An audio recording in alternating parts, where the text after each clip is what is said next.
Hello বন্ধুরা, আমি আবারও আসছি সুরাজ খাতিজা অফিসিয়াল চ্যানেলকে নিয়ে। আজকে আমি বানিয়ে দেখাবো সুজির ইডলি কিভাবে বানাই। তো এখানে আমি দই আর সুজি মিক্স করে নিয়েছি। এক প্যাকেট দই, এক প্যাকেট সুজি, তার মানে আধা কিলো মিক্স করে নিয়েছি। এটাকে আমি ঘুটিয়ে নিয়েছি, এইভাবে নিয়েছি। এখন আমি এটা ভিজিয়ে রাখবো আধা ঘন্টার মতো। তো আমি সবজি কেটে নিয়েছি সাম্বারের জন্য।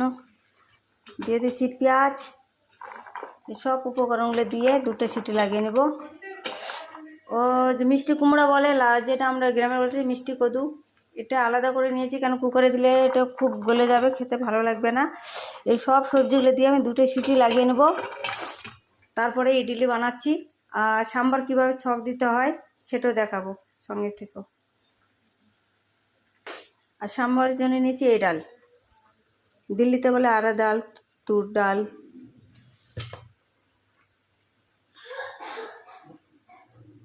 সাম্বারের জন্য ছক রেডি করে নিয়েছি।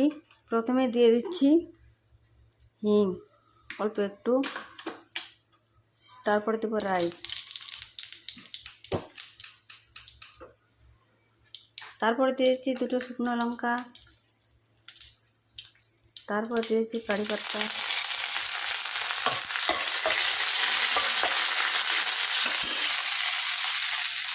তারপরে দিয়েছি পেঁয়াজ,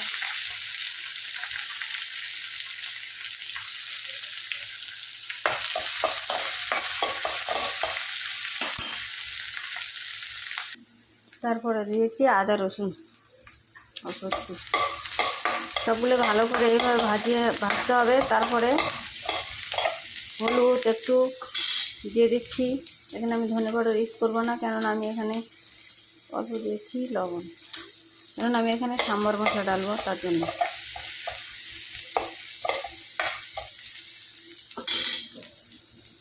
এখানে আমি ঢেলে দেবো একটা টমেটো। অল্প ফ্রাই করলে হয়ে যাবে তাড়াতাড়ি। আর সাম্বারের জন্য আমি এখানে ইমলি ভিজিয়ে রাখছি, এর জন্যে ছাঁচটা চড়িয়ে দিয়েছি।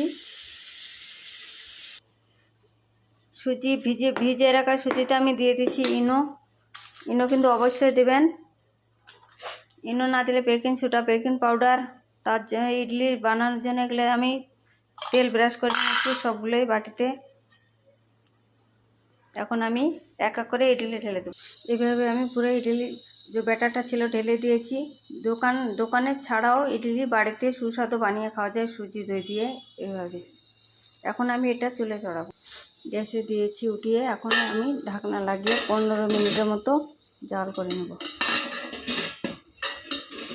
বাড়িতে এইভাবে বানাবেন, খুব ভালো লাগবে। এখানে আমার মশলা কষানো হয়ে গেছে। এখন আমি এখানে দিয়ে দিচ্ছি সাম্বার মশলা।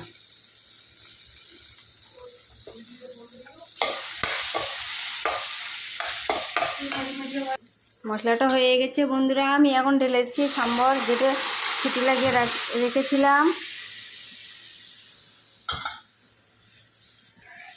বাড়িতে এইভাবে বানাবেন, খেতে খুব ভালো লাগবে। ভিজিয়ে রাখা তেঁতুলগুলো আমি এরকম ছেঁকে নিয়েছি। ইমলি, এটা আমরা গ্রামের ভাষায় তেঁতুল বলি। দেখো, সাম্বারে এখন ঢেলে দেবো। ইমলি না দিলে ভালো লাগবে না খেতে সাম্বারটা। তো অবশ্যই তেঁতুল, গ্রামের বাড়িতে তেঁতুল অনেক আছে, ওগুলা ভিজিয়ে দেবেন। তো আমি খুলে দেখছি এখন হয়েছে কিনা। আমার ইডলি তৈরি হয়ে গেছে, আমি এখন নামিয়ে নিচ্ছি। তো আমি সব ইডলি তুলে নিলাম। দেখো, দোকানের যে ব্যাটার আছে ওর থেকে বাড়িতে সুজি দই দিয়ে কত সুন্দর ইডলি তৈরি হয়, একদম নরম। দেখেছ? এভাবে বাড়িতে বানাবেন, সবগুলো ইডলি ভালো হয়েছে। তো আমার রান্না কমপ্লিট হয়ে গেছে। দেখো, আমি ইডলি বানিয়ে নিয়েছি, আর এখানে সাম্বার, উপর থেকে একটু ধনের পাতা দিয়ে দিলাম। বন্ধুরা, আমার ভিডিওটা ভালো লাগলে লাইক কমেন্ট শেয়ার করে দিও, और बेल आइकन दबिए दियो।